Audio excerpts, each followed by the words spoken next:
Hi, my name is Chris Rose. I'm the Executive Director of REAP, Renewable Energy Alaska Project, and we're here with another update. What's going on in the state legislature down in Juneau? Last time we spoke about the importance of a Renewable Portfolio Standard, or RPS, for the Railbelt. We're excited to say that that bill has finally been introduced. It was introduced on Monday. It's House Bill 153. And today we're going to talk a little bit about what the RPS is, why it's important, and what you can do to help us get it passed.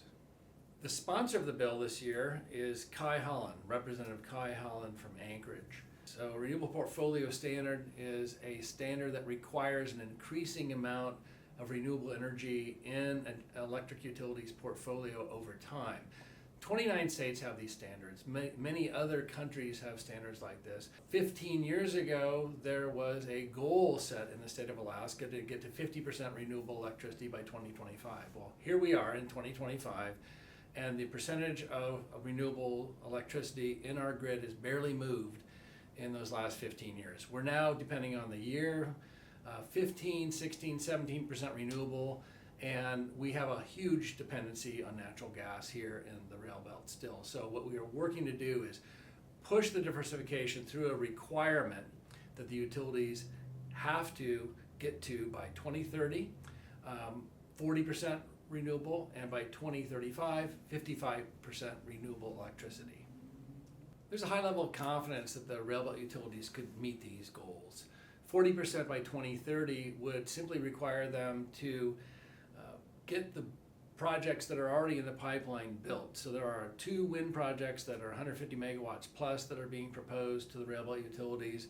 There's also a hydro addition down by Bradley Lake that's being proposed. If those 3 projects, which are already in the pipeline, were built, we would get to 40% by 2030. So we know we can do that. And in fact, just recently, the Railbelt utilities commissioned a study to look at how they could incorporate 300 megawatts of wind.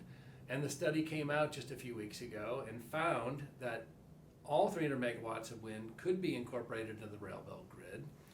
It could be done without any new transmission. It could be done without any problems with reliability or stability to the grid. But what it would require is that the utilities work together. And with 4 utilities in a relatively small grid, that is something we need to have happen more often. We need to get these utilities to be working as a grid together, and that is what the E3 study, looking at that 300 megawatts of wind integration, found. We also believe that besides getting the utilities to work together and giving them regulatory certainty, one of the big benefits of having a standard that requires diversification of the portfolio is we're going to have more big developers who have experience and deep pockets and access to capital come into the relatively tiny Alaska market. Right now, we don't have that much competition in our market. We need more competition to provide the lowest cost to consumers, and a standard is going to provide that incentive and that certainty for investment that we need to have to draw other developers up to the state of Alaska. I want to give you a little bit of perspective on how this bill, we hope, will move through the process over the course of the next 6 or 7 weeks that we have left in the legislative session. First of all, we are very hopeful that a companion bill, in other words, an identical bill, will be introduced on the Senate side relatively soon, which means that the bill could be moving through both the House and the Senate simultaneously. There are 2 other committee referrals in the House Resources and the House Finance Committee. That means the bill has to get through all of those committees and be passed on the floor of the House and the Senate before it goes to the governor's desk.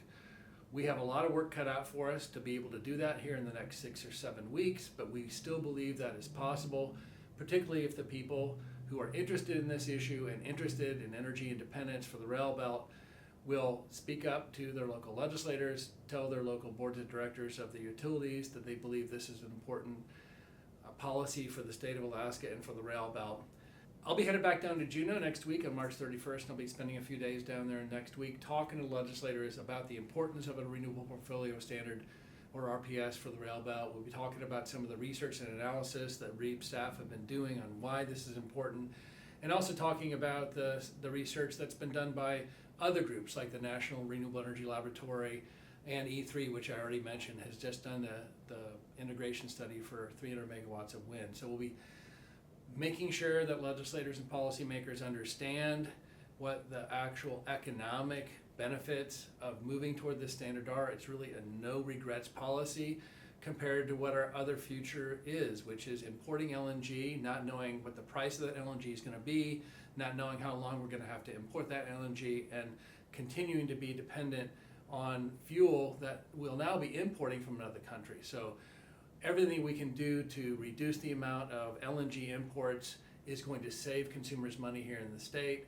We want to create local jobs by utilizing local resources like our wind and the sun that we've got here in the state. So please stay tuned, look at our REAP website, look at the AK Ledge website, and we'll continue to give you these updates as this bill moves through the process. So highly encourage you to look at what the information is about this policy on the REAP website. If you have the time to follow the committee hearings, but most importantly to make your voice heard to your elected leaders and to the people that we've elected to be on the boards of directors of Chugach Electric, Golden Valley Electric, Homer Electric, and Matanuska Valley Electric.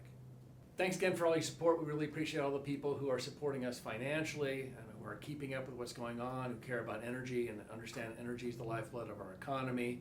We'll be keeping you up to date through the REAP website and our social media. So please stay tuned, and we will be coming with another installment as the process moves on. And we hope that we together will be able to get this bill passed before the session ends in mid-May. Thank you.